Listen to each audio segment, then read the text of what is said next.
The sun was a hammer, and the town of redemption was the anvil.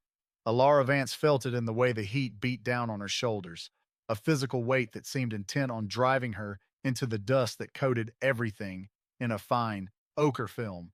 The town was little more than a wound in the hide of the prairie, a festering collection of raw lumber buildings that baked and splintered under the relentless glare. From her seat on the bench outside the land office, she watched the heat shimmer in waves from the ground, distorting the world into a wavering, uncertain mirage. It felt appropriate. Her own life had become just that. She clutched the small, worn satchel in her lap, the leather hot and slick with the sweat from her palms. Inside, a change of linen, a small book of poetry she could no longer bear to read, and the dog eared contract that had brought her to this god-forsaken place. The paper felt like a shackle. It had been signed in a dim, gaslit room 1,000 miles east, a place of damp chill and perpetual gray skies. The man who had arranged it, Silas Stone, had a smile full of promises and teeth that were too white. He had spoken of a new life, of a respectable arrangement with a widower who needed a wife to manage his household. He had used words like partner and homemaker. He had not used the words property or chattel, but Alara had seen them lurking in the hard glint of his eyes. A gust of wind, hot as a dragon's breath, swirled down the single street, lifting a choking cloud of dust and dried manure. It stung her eyes and coated her tongue with grit. The smell of the town was a thick stew of stale whiskey from the saloon, sweat, unwashed bodies, and the faint coppery tang of the butcher shop next door, where flies buzzed in a lazy black cloud. It was the smell of desperation, a scent she had come to know intimately. She was an anomaly here, a splash of worn but clean calico in a world of buckskin and dirt-caked denim. Her dress, a deep blue faded from countless washings, was too heavy for this climate, her bonnet offering scant protection from the punishing sun. The women who passed, faces like cracked leather, glanced at her with a mixture of pity and contempt. They knew why a woman sat alone on this bench. They saw the waiting in her posture, the quiet fear in the set of her jaw. She was another piece of mail order desperation, another soul bartered for a scrap of security in a land that offered none. Her instructions had been simple: arrive on the noon stage, wait at the land office. A man named Thorne would meet her. The stage had arrived 3 hours ago. The sun was beginning its slow, brutal descent toward the jagged teeth of the western mountains, painting the sky in violent streaks of orange and blood red. With every passing minute, a cold knot of dread tightened in her stomach. What if he did not come? What would become of her then? Silas Stone was long gone, his pockets lined with the fee he'd collected. She had no money, no connections, no place in this world, but the one designated by that piece of paper in her bag. The thought was a cage, and she could feel the bars pressing in. She forced herself to breathe, a slow, deliberate inhale of the scorched air. She had survived worse than this. She had survived the loss of her family to consumption, the grinding poverty that followed, the cloying hands and false sympathies of men like Stone. She had learned that survival was not a grand, heroic act, but a quiet, stubborn refusal to break. She would not break here. She would sit on this bench until the sun went down and the stars froze in the sky, if that was what it took. She focused on the small details around her: the creak of a wagon wheel, the distant clang of a blacksmith's hammer, the way a single defiant weed pushed its way through a crack in the boardwalk. She would be like that weed. She would find a crack in this hard world, and she would endure. The sound of hoofbeats, slow and steady, pulled her from her thoughts. They were different from the frantic clatter of the town's ponies. This was a heavy, measured tread, the sound of a large animal carrying a weight of purpose. A man on a tall, dark bay horse rounded the corner from the livery stable. He did not look toward her, his gaze fixed on some distant point beyond the edge of town. He was a part of the landscape, carved from the same sun-scorched rock and wind-swept timber as the mountains behind him. His hat was pulled low, its brim casting his face in deep shadow, but she could see the hard line of his jaw, stubbled with days of growth. His shoulders were broad beneath a dusty, sweat-stained shirt, and he moved with the horse as if they were one creature. He drew the horse to a halt in front of the land office, the animal snorting and stamping a hoof in the thick dust. For a long moment, he simply sat there, surveying the street. Alara felt his unseen gaze pass over her. a brief, impersonal assessment that made her feel smaller, more fragile than ever. He swung down from the saddle with a weary grace, his boots thudding softly on the ground. He was taller than she had expected, lean but powerful, with a stillness about him that was more intimidating than any overt threat. He looped the reins around the hitching post, his movements economical and certain. He still had not looked at her directly. He turned and his eyes finally met hers. They were the color of a winter sky, a pale, clear gray that held no warmth, only a vast, empty distance. She saw a flicker of something in their depths, annoyance perhaps, or resignation. He gave her a single, curt nod, then turned and walked past her into the land office. The door swung shut behind him, the bell above it giving a tinny, cheerful jingle that was jarringly out of place. Alara's heart, which had been hammering against her ribs, seemed to stop altogether. This was him. This was the man who now owned the contract in her bag.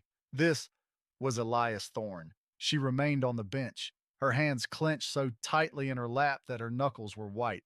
The brief interaction had told her everything and nothing.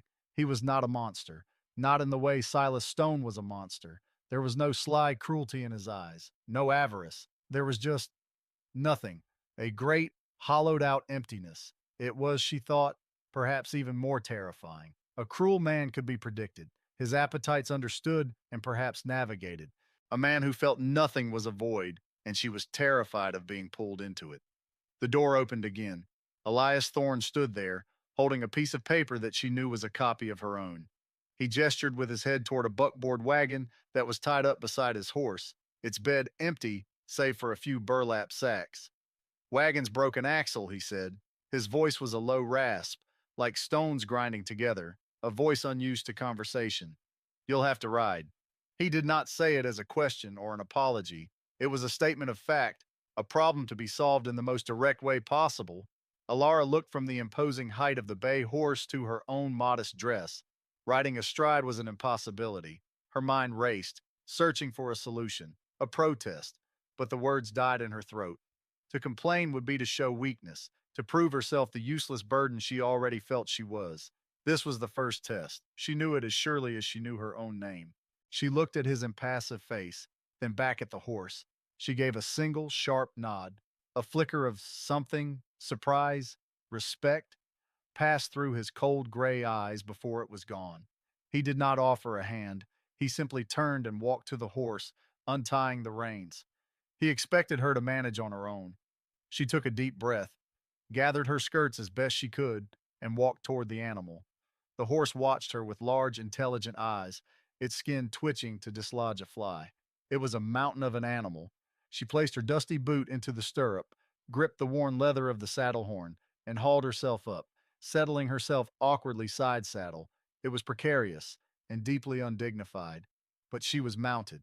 She kept her back straight, her chin up, refusing to let him see her tremble. Elias Thorne watched her without expression, then swung himself up behind her, settling into the saddle with an ease that felt like an accusation. She was suddenly, intensely aware of his presence. His body was a wall of heat at her back, his arm brushing against hers as he took the reins. He smelled of dust, leather, and clean sweat, an earthy, honest scent that was a world away from the cloying perfumes of the city. He clicked his tongue, and the horse moved forward, its powerful stride eating up the dusty street. They left redemption behind without a word. The sounds of the town, the shouting, the off-key piano, the clang of the blacksmith, faded, replaced by the rhythmic plod of the horse's hooves and the sigh of the wind through the sparse, thirsty grass. The world opened up around them, a vast, empty canvas of pale earth and endless sky. The sun bled across the horizon, and long, distorted shadows stretched before them like accusing fingers. Elara held herself rigid, perched precariously on the front of the saddle, every muscle tensed. The silence between them was not peaceful. It was a living thing, a heavy blanket woven from his stoicism and her fear. She stared straight ahead, focusing on the space between the horse's ears, trying to make herself as small as possible. She felt like a piece of cargo, a sack of flour to be delivered and stored. The initial fear began to subside, replaced by a cold, analytical observation. She watched the way his hands held the reins, firm but gentle, She watched the constant, subtle shifts of his gaze as he scanned the horizon, missing nothing. He was a man at home in this desolate landscape, as much a part of it as the hawks that circled in the vast emptiness above. He was competent, he was vigilant, and he was utterly, completely alone, even with her pressed against him. The landscape was an antagonist in its own right. It was a place of brutal beauty, of sweeping plains that rolled away to meet mountains that clawed at the sky. But there was no softness here. Every plant was armed with thorns, every rock was sharp edged, and the silence was so profound it felt like a pressure against her eardrums. It was a land that did not care if a person lived or died. It stripped away everything that was not essential, leaving only the hard core of what a person was. She wondered what it had stripped away from the man behind her. She wondered what it would strip away from her. As the last of the light died, painting the clouds in shades of bruised purple and gray, he finally drew the horse to a halt near a small gurgling creek, a ribbon of green in the overwhelming brown. He slid from the saddle and turned, his hands moving to her waist to help her down. His touch was impersonal, firm and brief, but it sent a jolt through her. It was the first human contact she had experienced that was not a threat or a transaction in a very long time. She stumbled as her feet hit the ground, her legs stiff and numb from the awkward position. He did not comment. He simply led the horse to the water, letting it drink. Then he unhooked a canteen from the saddle. He drank first, a long, deep swallow, then wiped the mouth of it with the back of his hand and held it out to her.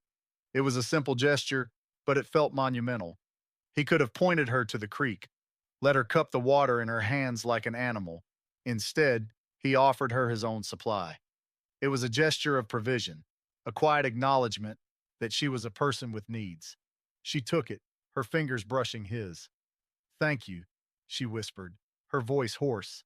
He just nodded, his gaze already scanning the darkening landscape around them. The tension had not vanished, but a single thread had been loosened. They did not speak again for the rest of the journey. The moon rose, a sliver of bone white in an ink-black sky, and the air grew cool. The world was reduced to silver and shadow. She dozed fitfully, lulled by the motion of the horse, her head occasionally nodding back to rest for a moment against his chest, before she jerked awake, embarrassed. He never reacted, his posture as unyielding as stone. It was in the deepest part of the night, when the stars seemed close enough to touch, that they finally arrived. She saw it first, as a flicker of light in the vast darkness, a single, lonely spark of gold. As they drew closer, it resolved into a lamp, burning in the window of a small cabin. It was nestled in a shallow valley, sheltered by a stand of gnarled cottonwoods that rustled in the night breeze. The homestead was a testament to solitude. A small, sturdy cabin built of dark, weathered logs, a larger barn, and a few corrals. That was it. The single light in the window was the only sign of human life for what felt like 100 miles in any direction. Her heart, which had found a small measure of comfort in the canteen of water, sank once more. This was not a home. This was an outpost, a fortress against the encroaching wilderness, and she suspected against the world of men. He guided the horse to the barn, swinging down and then lifting her from the saddle as he had before. He led the horse inside, and she was left standing alone in the moonlight, her small satchel clutched in her hand. She looked at the main cabin, at the warm light in the window, and a deep, bone-weary exhaustion settled over her. He emerged from the barn a few moments later and walked past her without a word, heading not for the main cabin, but for a much smaller structure she hadn't noticed before, tucked away under the largest of the cottonwood trees. It was little more than a shed, a tiny one-room shack. He pushed open the door and entered. A moment later, a match scraped, and the warm glow of another lamp filled its single window. He reappeared in the doorway and looked at her, still standing lost in the middle of the yard. He gestured toward the small cabin. "That's yours," he said. The words hung in the still night air. He then turned and walked to the main house, disappearing inside without a backward glance. Elara stood frozen for a moment, processing his words. "That's yours." Not a room in his house, not a corner of the barn, a separate space, a door she could close. She walked slowly toward the small cabin, her boots crunching softly on the dry ground. The inside was Spartan, but it was impeccably clean. A narrow cot with a neatly folded wool blanket, a small table with a wash basin, and a pitcher of water. and a single straight-back chair. The lamp he had lit cast a gentle glow over the rough-hewn wooden walls, and on the inside of the door there was a simple wooden bolt, a lock. He had given her a space with a lock she could slide from the inside. It was a gesture of honor so profound in its quiet understanding that it brought tears to her eyes. He was not going to hurt her. He was not going to force himself on her. He was a man who understood the value of a locked door. On the small table, next to the pitcher of water, was a plate with a hunk of bread, a piece of cheese, and a dried apple. He had prepared this for her.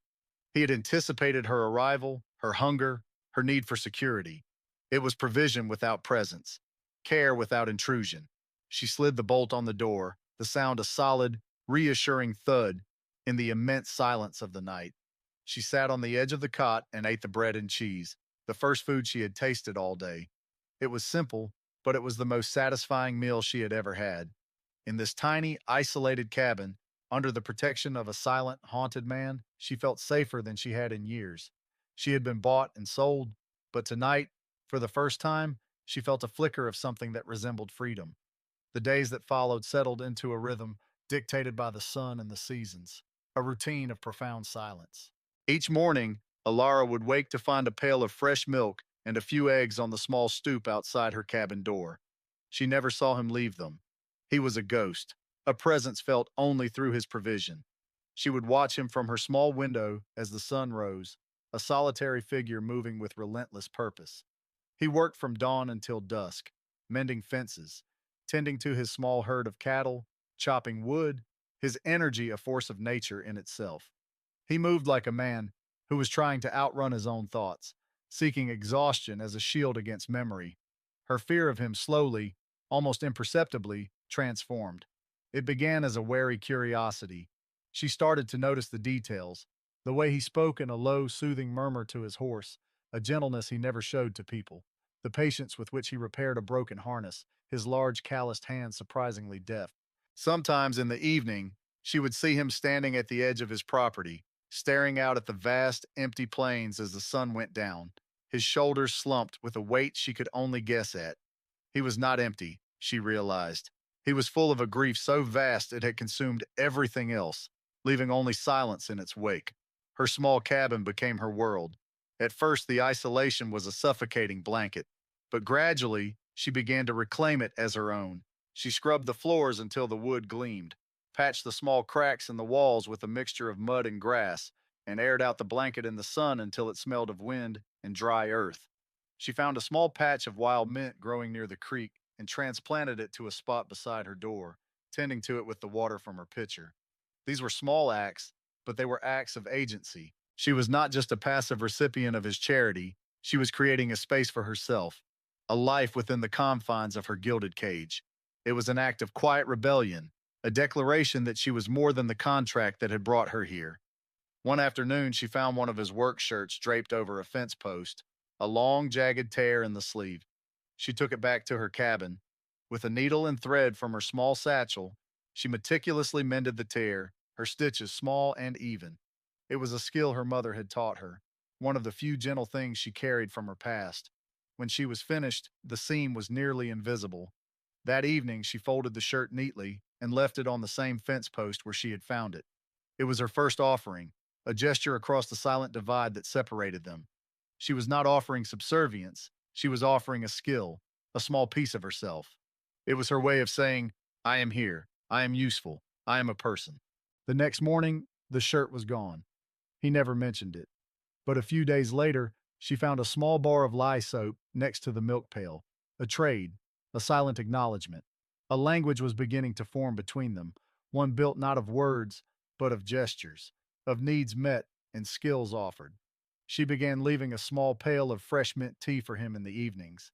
He began leaving an extra piece of firewood for her small stove as the nights grew colder. They were two solitary planets, circling the same sun of survival, slowly, cautiously, beginning to feel the faint gravitational pull of the other.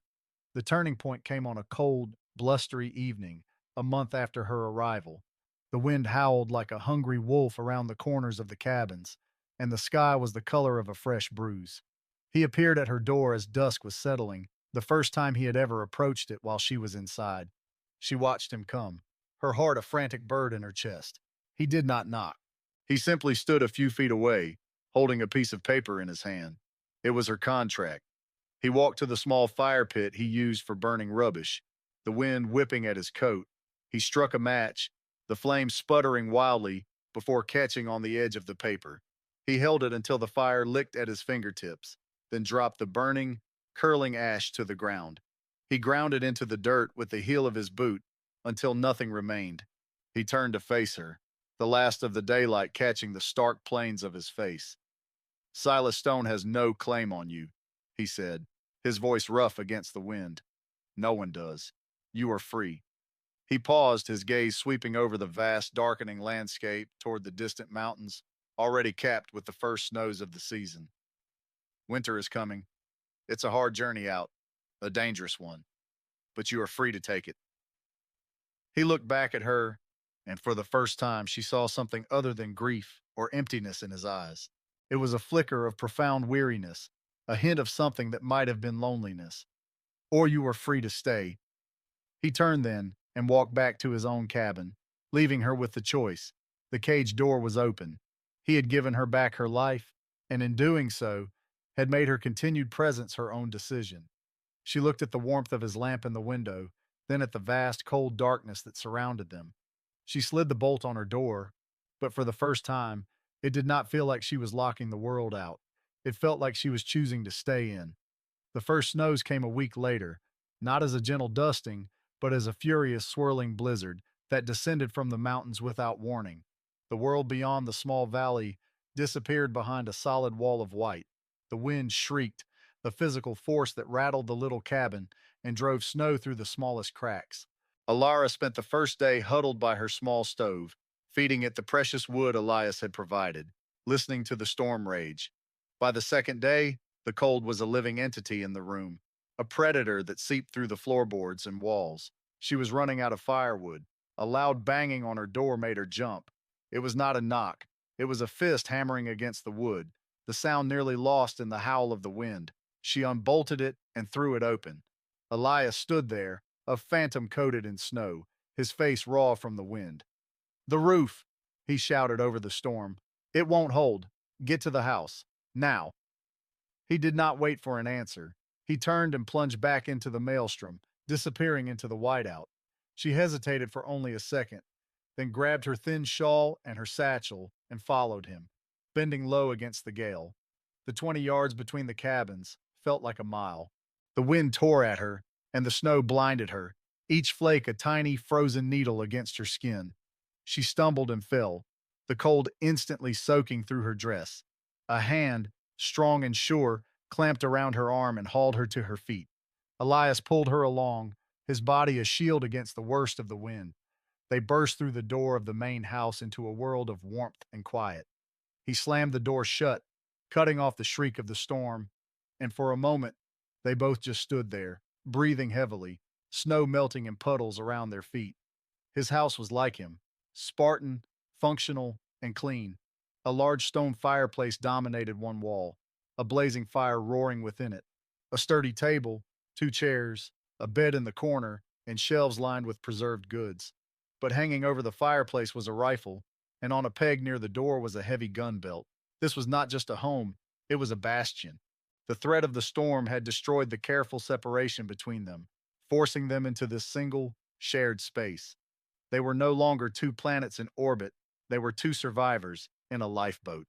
The storm raged for 3 days. They fell into a new, closer rhythm.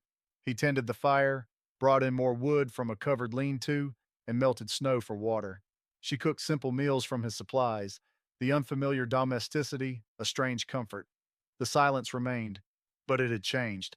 It was no longer a wall between them, but a shared space, a quiet understanding of their mutual predicament.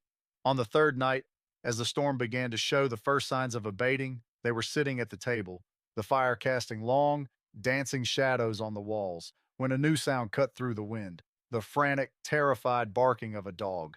Elias was on his feet in an instant, grabbing the rifle from above the mantel.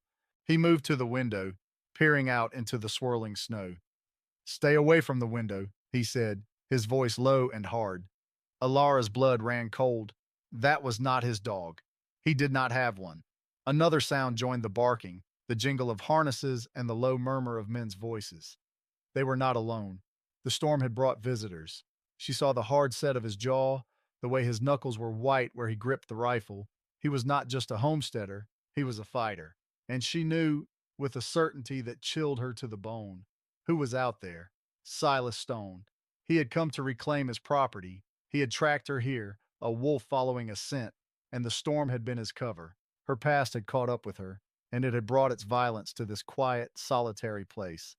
There are three of them, Elias said, his eyes never leaving the darkness outside. They think the storm has us trapped. He looked at her, his gray eyes searching her face. He expected to see fear, and she knew he did. He saw it, but he saw something else too. A cold, hard anger.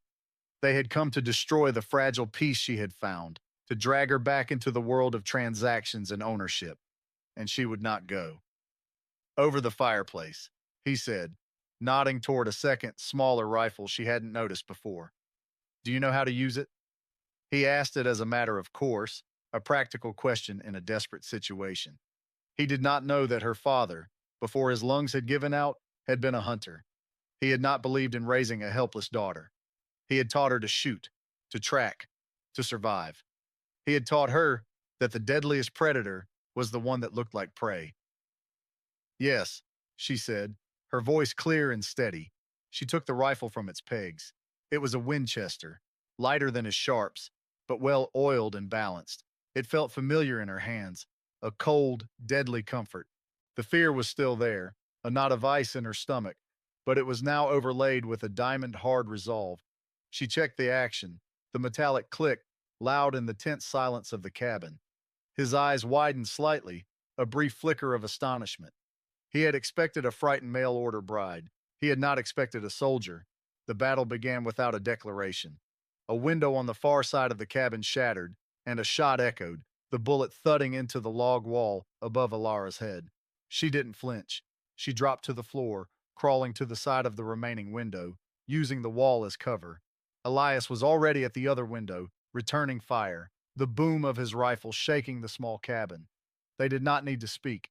In the heat and terror of the moment, a new language was forged between them, a language of instinct and action. He would fire, drawing their attention, and in the brief moment they were focused on him, she would take her shot. She was patient. She did not waste ammunition. She waited, her breathing slow and even, until one of the dark shapes moving through the snow presented a clear target. She squeezed the trigger. The rifle bucked against her shoulder, and a cry of pain answered from the darkness. One of them was hit. They had underestimated the cabin's occupants. They had assumed one man, alone and surprised. They had not accounted for her. They fought through the night, a deadly dance of shadows and muzzle flashes against the swirling white canvas of the storm. They moved in seamless coordination, two parts of a single, efficient killing machine. He would reload while she covered him. She would call out the position of a moving shadow, and he would lay down suppressing fire. They were no longer a man and a woman, a homesteader and his purchased bride. They were partners, equals in a desperate struggle for survival. She saw him in a new light, not as a silent, grieving man, but as a warrior, fierce and protective. And she knew he was seeing her for the first time, too, not as the pitiful creature from the stagecoach stop, but as the predator she had been forced to become. As the first gray light of dawn began to filter through the storm, there was a lull in the fighting. The wind was dying down, its howl diminishing to a mournful sigh. They were crouched on opposite sides of the room, the air thick with the smell of gunpowder and stale fear. Only two men were left. One of them was Silas Stone. She knew his voice, the oily confidence now frayed with anger and desperation. "Thorne," he yelled from behind the cover of the woodpile. "Send out the girl. She's railroad property. You're a dead man for harboring her." Elias didn't answer. He was reloading his rifle, his movements calm and deliberate. Elara watched him, saw the exhaustion etched on his face, but also a new clarity in his eyes. The fight had stripped away the layers of grief and isolation, revealing the hard, unyielding core of the man. He was fighting for his home, for his life, but she knew, with a sudden, breathtaking certainty, that he was also fighting for her. In that quiet moment, With death waiting just outside the door, he finally spoke to her, his voice low and rough with emotion. My wife, he said, his gaze fixed on the fire. Her name was Sarah. We had a son, Caleb. The words were stones he had carried in his heart for years, and now he was laying them down. Fever took them both, the same winter. This land, it gives, but it takes more. He looked at her then, and the vast distance in his eyes was gone. She was seeing the man himself, stripped of all his defenses. I didn't want anyone else here, didn't want to watch the land take someone else. It was a confession, an apology, and an explanation all at once. It was the story of his solitude, of the walls he had built around his heart, and in sharing it with her, in this crucible of violence, he was tearing those walls down. He was letting her in. Before she could find the words to respond, a shape lunged for the door, trying to break it down with a heavy log. Elias fired, and the man fell back into the snow. Only Stone was left. I'm coming for what's mine, Thorn, Stone shrieked, his voice thin with panic. A single shot rang out, and the lamp on the table exploded, plunging the room into semi-darkness. Elias grunted, stumbling back from the window, clutching his arm. I'm hit, he gritted out, sinking to one knee. Rage, cold and pure, washed over Elara. Stone would not have him. She moved to the door, the Winchester held at the ready. Don't, Elias rasped. But she ignored him. This was her fight. It always had been. She kicked open the door and stepped out into the gray, snowy dawn. Silas Stone was crouched by the corner of the barn, reloading a pistol, his face a mask of greed and fury. He looked up, his eyes widening in shock as he saw her. He had expected a cowering victim, not an avenging angel with a rifle. He raised his pistol, but he was too slow. Her father's lessons, the years of quiet observation, the deep well of her own will to survive, it all coalesced in that one final moment. She fired. The shot was clean, precise. Silas Stone fell, and the silence that followed was absolute. The world was hushed, blanketed in a fresh, clean shroud of white. The storm was over. The immediate danger was gone, but nothing would ever be the same. The violence had burned away the last of the pretense and silence between them, leaving something raw and new in its place. Elara went back inside, her hands trembling now that the adrenaline was fading. Elias was leaning against the wall, his face pale, a dark stain spreading on his sleeve. She tore a strip from her petticoat and began to clean the wound. It was a deep graze, bleeding freely, but not life-threatening. Her hands were gentle but efficient as she bandaged his arm. He watched her, his expression unreadable. The emotional wall between them had been breached as surely as the cabin window. The shared violence had forged a bond that a lifetime of quiet coexistence might never have achieved. When she was done, she looked up and met his gaze. The last of her fear was gone, replaced by a fierce, protective tenderness. She did not return to her own cabin. There was no discussion, no formal invitation. It was simply understood. Her place was here now. The small isolated shack under the cottonwoods remained empty, a relic of a life that no longer existed. Their two separate, solitary lives had merged into one. The small cabin had been a sanctuary, but this house, with him, was now a home. In the days that followed, a new language grew between them, one of comfortable silence and shared tasks. She cooked their meals on the main hearth, and he would watch her, a quiet gratitude in his eyes. He taught her how to read the land, how to predict the weather from the clouds, how to tell which streams would run dry and which would flow year-round. She, in turn, brought a quiet life back into the corners of his house that had been dark for too long. She mended his clothes, organized his pantry, and sometimes she would read to him in the evenings from her worn book of poetry, her voice a soft melody against the crackle of the fire.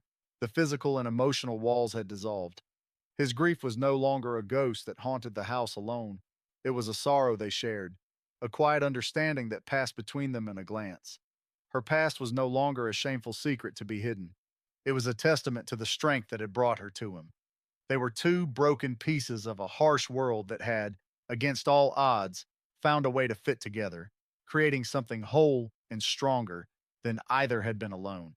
One evening, months later, as spring was breathing life back into the valley, she was sitting by the fire, mending a seam in his coat. He came in from the barn smelling of hay and horse and stood for a long moment just watching her, the firelight playing on her face. She looked up, a question in her eyes. He walked over and gently took the coat from her hands, setting it aside. He knelt before her, taking her hands in his. They were no longer the soft, pale hands of a city woman, but were now calloused and capable. I had forgotten, he said, his voice a low rumble, thick with an emotion he could no longer contain. I had forgotten what it was like to have a light in the window when I came in from the fields. He looked from her face to the small cabin, visible through the window, its own window dark and empty. That little place was for the woman I thought I was getting, a woman to pity. He looked back at her, his gray eyes clear and full of a feeling that needed no name. This house, this is for the woman I cannot live without. It was the simplest of declarations, but it held the weight of their entire journey, from fear and isolation to a partnership forged in fire and sealed in the quiet language of survival. The woman everyone pitied had become his sanctuary, and in saving her, the broken cowboy had finally saved himself.